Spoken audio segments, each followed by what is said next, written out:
ఒక తోకచుక్క ఒక ప్రళయం రావటం కానీ దాని ఒక ప్రణయం కానీ దాని ఒక ప్రభావం కానీ చాలా విపంతుగా ఇలాంటి ఒక అరుదుగా జరుగుతుంటాయి. వీళ్ళు ఎన్నో రకాలుగా అనుకోవచ్చు, కానీ సైన్స్ కూడా పుట్టలేదు తోకచుక్క పుట్టినప్పుడు. వెటకారంగా మాట్లాడాలంటే 100 రకాలుగా మాట్లాడొచ్చు.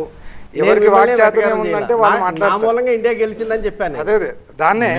కానీ శాస్త్రం ఏం చెప్పింది అంటే ఉక్తి యుక్తి విరుద్ధేతు ఉక్తిరేవ గరీయసి అనుకొని, అంటే నా బుద్ధికి ఏదో తోచింది, నేను ఏదో మాట్లాడతా, నాకు వాక్చాతుర్యం ఉంది, నేను మాట్లాడతా అనుకొని మాట్లాడడం ఒకటి.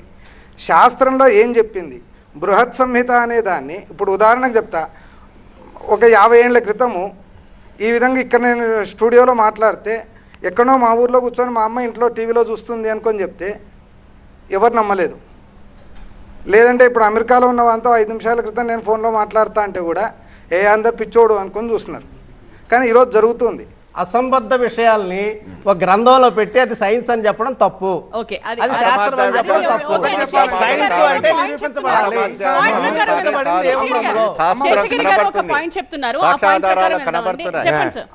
ఇట్ ఈస్ అసంబద్ధ విషయాలు కావు. ఇది సైన్స్ కూడా అర్థం కాదు. అద్భుతమైన as far as Indian heritage and age old records are concerned, we have to respect everything. These are all nothing but whatever olden recordings or Puranalu, Vedalu, Anni Miru.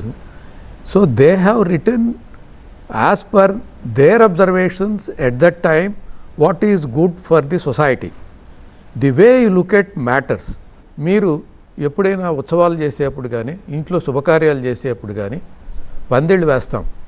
పందిళ్ళు వేసిన తర్వాత మామిడాకులు కట్టమని చెబుతాం. మామిడాకులు కట్టకపోతే పెద్దవాళ్ళు వచ్చి ఇంకా మామిడాకులు కట్టలేదు ఏంటి, శుభంగా ఎలా చేస్తారో కార్యక్రమాన్ని అడుగుతారు. అక్కడున్న యజమాని ఏమనుకుంటాడు, శుభం కలగాలంటే మామిడాకులు కట్టాలి అనుకుంటాడు. కానీ విషయం అది కాదు. మామిడాకులు కట్టడం కూడా 1-2 ఆకులు కాదు, ఒక తాడు తీసుకుని పందిరికి 4 పక్కల కట్టడం, మళ్ళీ డయాగ్నల్గా కట్టడం, ఎన్నో బస్తాలు కట్టేస్తారు. కారణం ఏంటంటే ముదురు మామిడాకుకి ఎప్పుడు 3 రోజులు లైఫ్ ఉంటుంది. 3 రోజులు లైఫ్ ఉన్నప్పుడు పందిరి కింద ఒక 50 మంది 40 మంది కూర్చున్నప్పుడు వాళ్ళ ఉచ్ఛ్వాస నిశ్వాసాలు కార్బన్ డయాక్సైడ్ వదిలేస్తే మామిడి ఆకులు కార్బన్ డయాక్సైడ్ స్వీకరించి ఆక్సిజన్ రిలీజ్ చేస్తుంది. నేను ఆ విషయం చెప్తే ఎవరు కట్టరు. నేను ఒకటండి, మీరు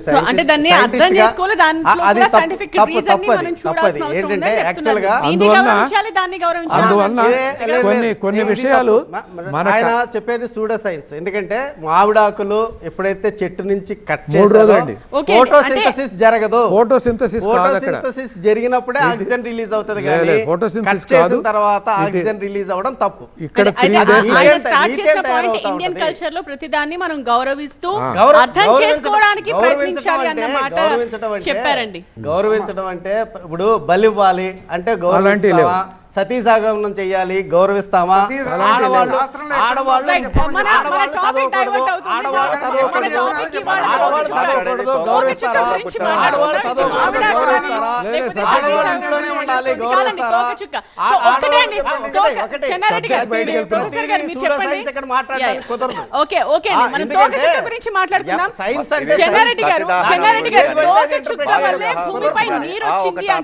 అది ఎంతవరకు కరెక్ట్ అండి?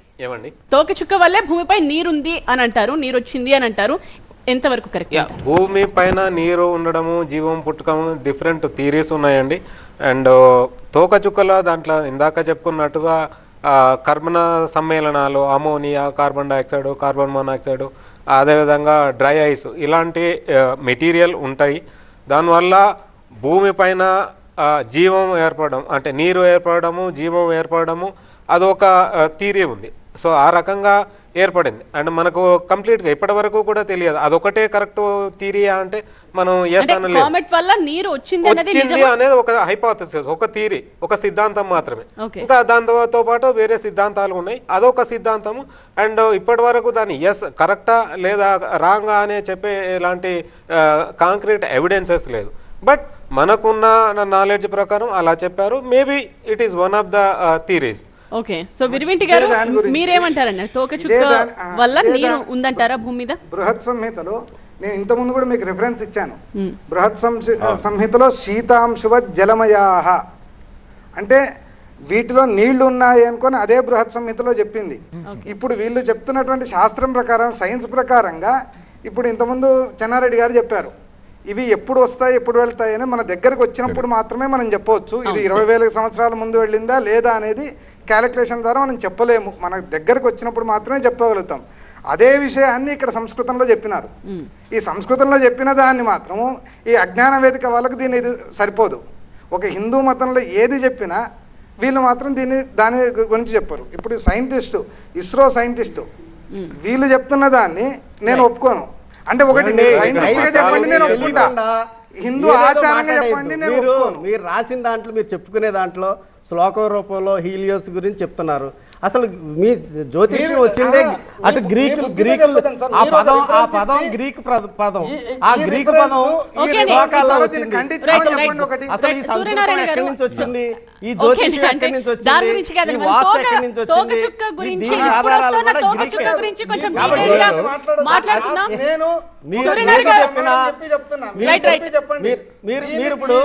సైంటిస్ట్ ఖండించినాడు అని చెప్పండి, అప్పుడు నమ్ముతాం. ఊరికి నా నోటికి వచ్చింది నేను మాట్లాడతా అంటే ఎట్లా నమ్మకైతుంది? హీలియోస్ అనే పదం మీకు జ్యోతిష్యంలో ఎక్కడ అనే దాన్ని గ్రీకు పదాలు చూడండి.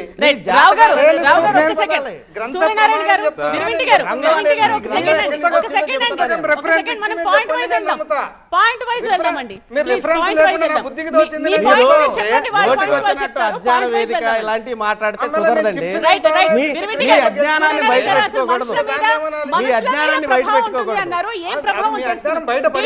ఎవరు మీరు చెప్తే అర్థమవుతుంది. మీరు ఏది